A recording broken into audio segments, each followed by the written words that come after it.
ये कहानी वो छोटे से गांव की है जहां दिन में हंसी खुशी की आवाजें गूंजती थी। हर रात होते ही हर कोई अपने घर के अंदर दुबक जाता था। गांव के किनारे पर एक पुराना और वीरान हवेली थी जिसके चारों ओर ऊंचे ऊंचे पेड़ थे। लोगों का मानना था कि वहां एक आत्मा रहती है, चंदा, जो हर पूर्णिमा की रात को प्रकट होती थी। वर्षों पहले चंदा इस गांव की सबसे सुंदर लड़की थी। उसकी हंसी से जैसे पूरा गांव जीवित हो उठता था।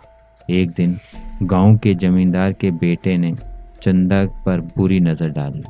उसकी नीयत चंदा पर खराब हो चुकी थी। वो उसे फुसलाने की कोशिश की, लेकिन चंदा ने उसका विरोध किया।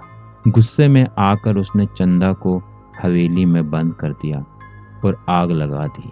चंदा की चीखें गांव के आखिरी कोने तक गूंजी, पर कोई उसकी मदद के लिए आगे नहीं आया। कहते हैं उसकी आत्मा ने मरने से पहले प्रतिज्ञा ली कि जो भी उसके प्यार या इज्जत से खेलेगा वह उसे चैन से नहीं रहने देगी।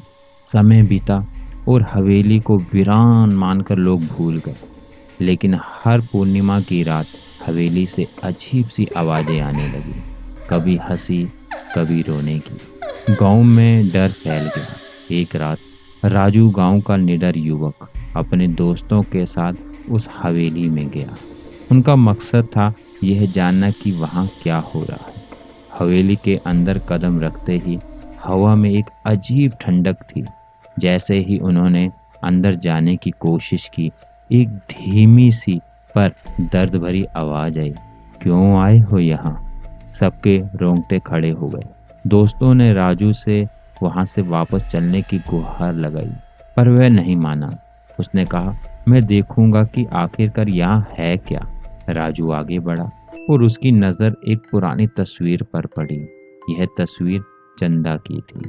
अचानक वह तस्वीर खुद ब खुद गिर गई और एक सिसकियों की आवाज हवा में गूंजने लगी। तभी एक छाया उभरी। चंदा की आत्मा वहां खड़ी थी।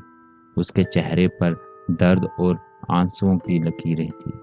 तुमने मेरी कहानी नहीं सुनी? उसकी आवाज में दर्द था। राजू का दिल जोर से धड़कने लगा। उसने कांपती आवाज में कहा, मैं सिर्फ सच्चाई जानने चाहता था। चंदा ने कहा, सच्चाई तो यह है कि अन्याय का हिसाब होना चाहिए, तुमसे नहीं पर उनके वंश से। और फिर हवेली गूंज उठी। दीवारों से एक भयानक चीख निकली। राजू और उसके दोस्त भाग खड़े हुए। अगले दिन गांव में खबर फैली कि जमींदार के घर पर आग लग गई और उनका पूरा परिवार रहस्यमय तरीके से घायल हो गया। गांव वालों ने फिर कभी हवेली के पास जाने की हिम्मत नहीं की, पर हर पूर्णिमा की रात हवेली से एक सिसकी और हंसी की आवाज आती थी, जैसे चंदा याद दिला रही हो कि न्याय हमेशा लौट कर आता है।